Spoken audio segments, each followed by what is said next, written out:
Hi friends, ഇതിൽ നമ്മൾ പറയാൻ പോകുന്ന വളരെ പ്രധാനപ്പെട്ട കുറേ കാര്യങ്ങളുണ്ട് കേട്ടോ. അപ്പോൾ നമ്മൾ എന്തൊക്കെയാണ് തെളിയിക്കാൻ പോകുന്നത്, മാഡം ആരാണ്, സാർ ആരാണ്, ഇതൊക്കെയാണ് നമ്മളിതിൽ പറയാൻ പോകുന്നത് കേട്ടോ.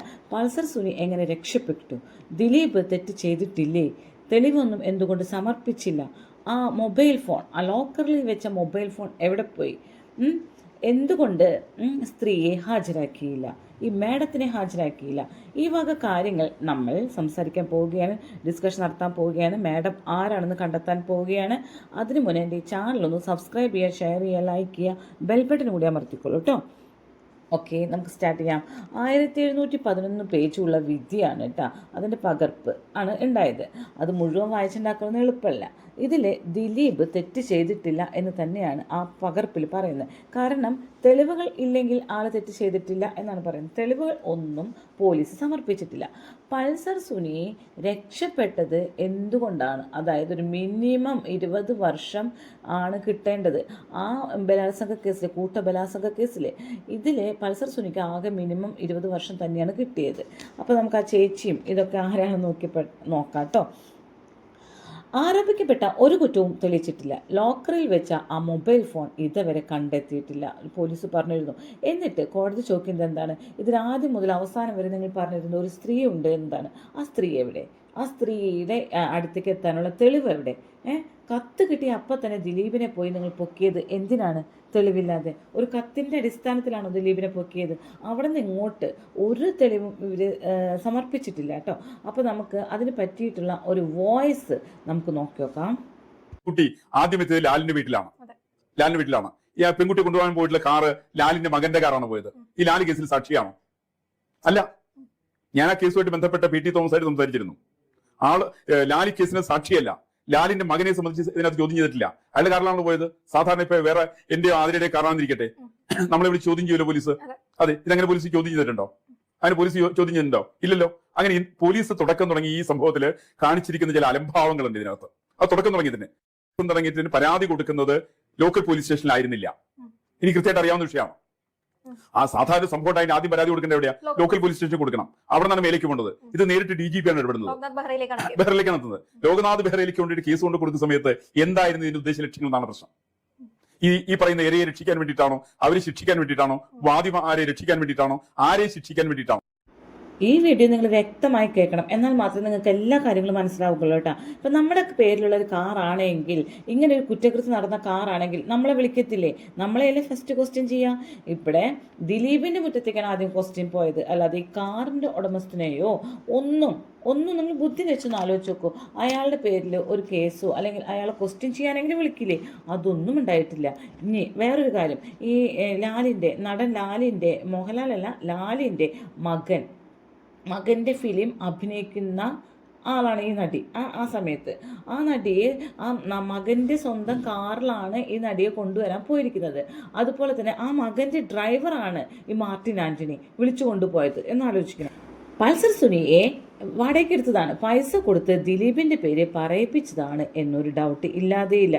ഇനി MLA തോമസ് സാറ് ഈ കൃത്യം നടന്ന സമയത്ത് ഈ പെൺകുട്ടിയെ അവിടെ ലാലിൻ്റെ വീട്ടിൽ കൊണ്ടാക്കിയ സമയത്ത് MLA തോമസ് സാറിനെ വിളിക്കുന്നുണ്ട് ആ സമയത്ത്. അപ്പോൾ അദ്ദേഹം വന്നിട്ട് പറയുന്ന കുറേ കാര്യങ്ങളുണ്ട് കേട്ടോ. അത് നമുക്ക് നോക്കാം. ചെല്ലുന്നത് നിർമ്മാതാവ് ആൻഡോ ജോസഫിൻ്റെ കൂടെയാണ്.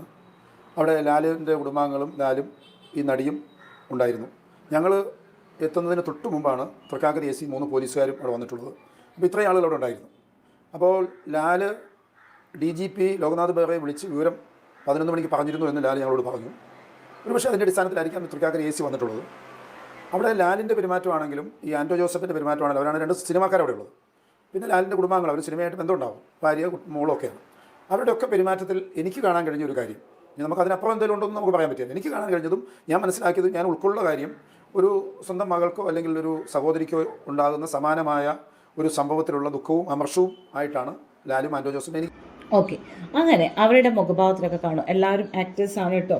ദിലീപ് പൊട്ടിക്കരഞ്ഞത് ആക്ടർ ആയതുകൊണ്ടാണ്, അഭിനയിച്ചതാണ് എന്ന് പറഞ്ഞിട്ടുണ്ട്. അതേപോലെ ഇവിടെ ലാലും മകനും എല്ലാവരും ആക്ടേഴ്സാണ്. അവരും ഇതേപോലെ തന്നെ സ്വന്തം വീട്ടുകാർക്ക് സംഭവിക്കുന്ന രീതിയിലാണ് നിന്നത്. ഓക്കെ, ഇനി പൾസർ സുനിയുടെ മൊബൈലിൽ ഒരുപാട് സ്ത്രീകളെ ഉപദ്രവിക്കുന്ന വീഡിയോസ് ഉണ്ട് എന്ന് നമ്മുടെ എല്ലാവരും പറയുന്നുണ്ട് അല്ലേ, ഒരുപാട് അത്രയും ക്രിമിനൽസ് ആണ് എന്ന് പറയുന്നുണ്ട്. അപ്പോൾ ലാല് ആദ്യം വിളിക്കുന്നത് പോലീസ് സ്റ്റേഷനിലേക്കല്ല. നമ്മൾക്ക് എന്തെങ്കിലും ക്രൈം നടന്നാൽ നമ്മൾ ആദ്യം വിളിക്കുന്നത് നമ്മുടെ ചുറ്റുപാടുള്ള അല്ലെങ്കിൽ നമ്മുടെ ചുറ്റുപാടുള്ള ഒരു പോലീസിനാണ് വിളിക്കുക, പോലീസ് സ്റ്റേഷനിലേക്കാണ് വിളിക്കുക. പക്ഷെ ലാല് വിളിച്ചിരിക്കുന്നത് എവിടേക്കാണ്? ബെഹ്റയാണ്, ലോക്നാഥ് ബെഹ്റയാണ്, DGP ആണ് വിളിച്ചിരിക്കുന്നത്. അപ്പോൾ ഈ സംവിധായകൻ ഇതേപോലെ തന്നെ സുരേഷ് കുമാർ, കീർത്തി സുരേഷിൻ്റെ അച്ഛൻ അല്ലേ, അദ്ദേഹം ഇതുപോലെ ഒരുപാട് പ്രസ്താവനകൾ ഇറക്കിയിട്ടുണ്ട്. ഒരുപാട് സ്ത്രീകളെ സുനി ഉപദ്രവിച്ചിട്ടുണ്ട്, ഒരുപാട് സ്ത്രീകളെ തട്ടിക്കൊണ്ടിട്ട് പണം മേടിച്ചിട്ടുണ്ട് എന്നൊക്കെ പറയുന്നുണ്ട്. അപ്പോൾ അതും അവിടെ നിൽക്കട്ടെ കേട്ടോ. അപ്പോൾ ഈ പൾസർ സുനി ചെയ്തിരിക്കുന്ന കുറ്റകൃത്യം പൾസർ സുനിയുടെ സ്വന്തം സാറ്റിസ്ഫാക്ഷന് വേണ്ടിയിട്ടാണോ എന്നും കൂടി ഡൗട്ട് അവിടെ വരുന്നുണ്ട് കേട്ടോ. ഇനി ഡ്രൈവറെ കണ്ടപ്പോൾ ഈ MLAക്ക് ആദ്യം സംശയം തോന്നി.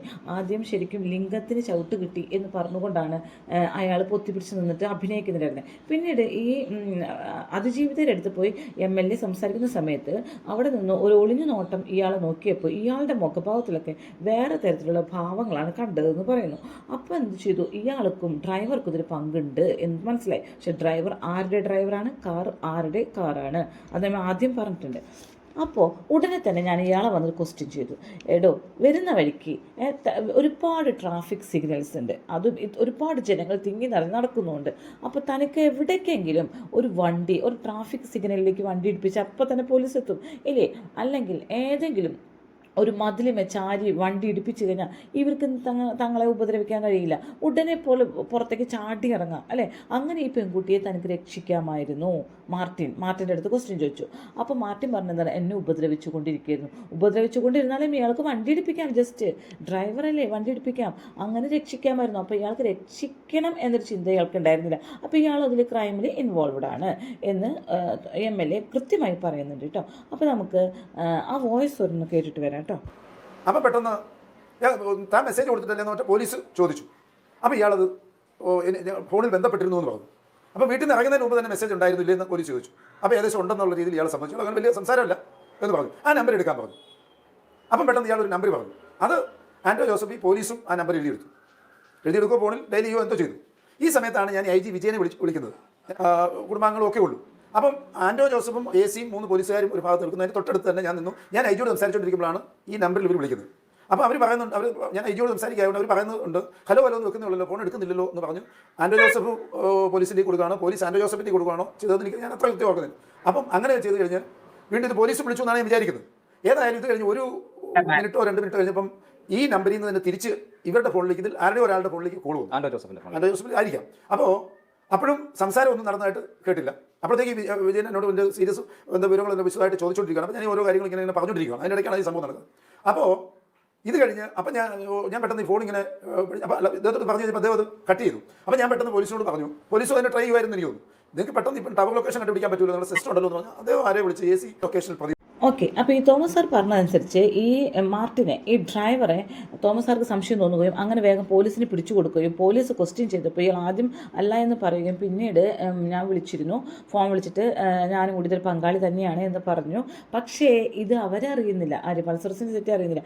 അവർ ഇവനോട് മാക്സിമം അഭിനയിച്ച് തകർത്തോ, ലിംഗത്തിൽ ചവിട്ടി എന്ന് പറഞ്ഞോ എന്നും പറഞ്ഞ് വിട്ടുള്ളതാണ്. അപ്പോൾ അത് അങ്ങനെ എല്ലാവരും വിശ്വസിച്ചിട്ടുണ്ടാവും എന്ന് വിചാരിച്ച് അവരുടെ ഫോൺ എന്തായിരുന്നു, ഓണായിരുന്നു. പൾസർ സുനിയുടെയും ഈ കൃത്യം ചെയ്തവരുടെ ഫോൺ ഓണായിരുന്നു. അങ്ങനെ ഈ മാർട്ടിനെ ക്വസ്റ്റ്യൻ ചെയ്തപ്പോൾ മാർട്ടിനെ എല്ലാ സത്യങ്ങളും വിളിച്ചു പറഞ്ഞു. എങ്ങനെ ഞാൻ വിളിച്ചിട്ടുണ്ടായിരുന്നു, ഇറങ്ങുമ്പോൾ ഞാൻ വിളിച്ചിട്ടുണ്ടായിരുന്നു, എൻ്റെ സിം അവർ ഒടിച്ചു കളഞ്ഞിരുന്നു എന്നൊക്കെ പറഞ്ഞു. അപ്പോൾ മാർട്ടിനോട് ചോദിച്ചു ആ നമ്പർ ഏതാണെന്ന് ചോദിച്ചപ്പോൾ നമ്പർ മാർട്ടിൻ കൊടുത്തതാണ്.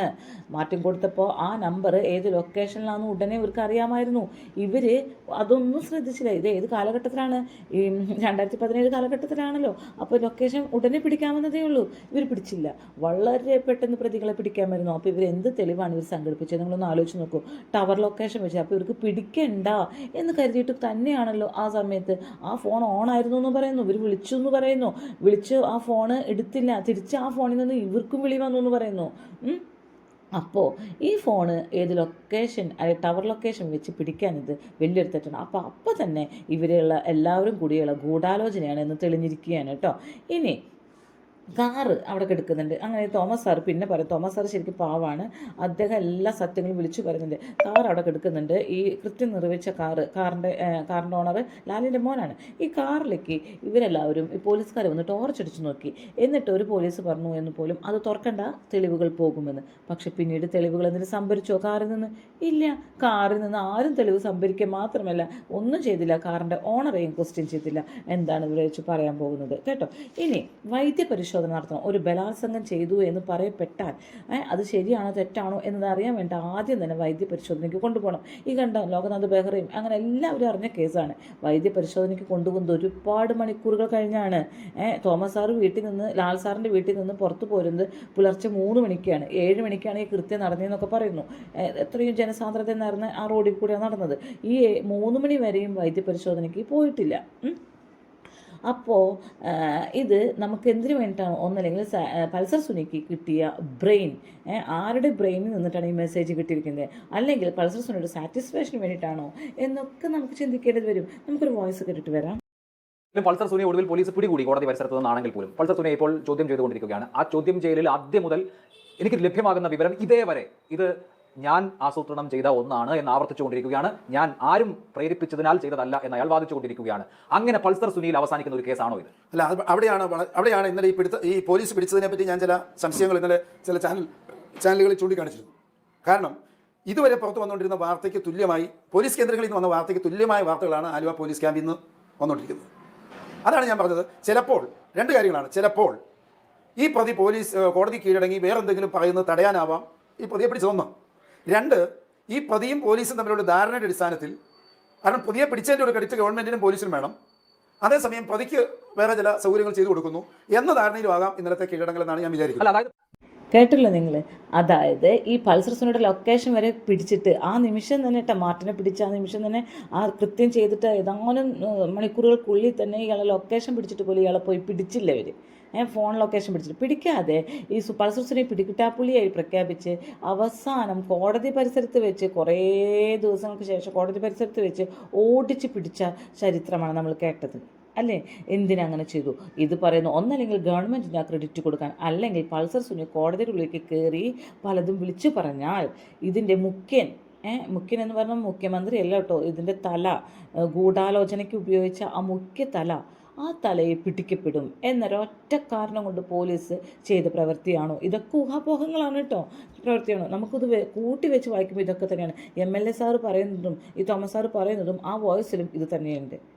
അപ്പോൾ നിങ്ങളൊന്ന് ആലോചിച്ച് നോക്കി നോക്കൂ.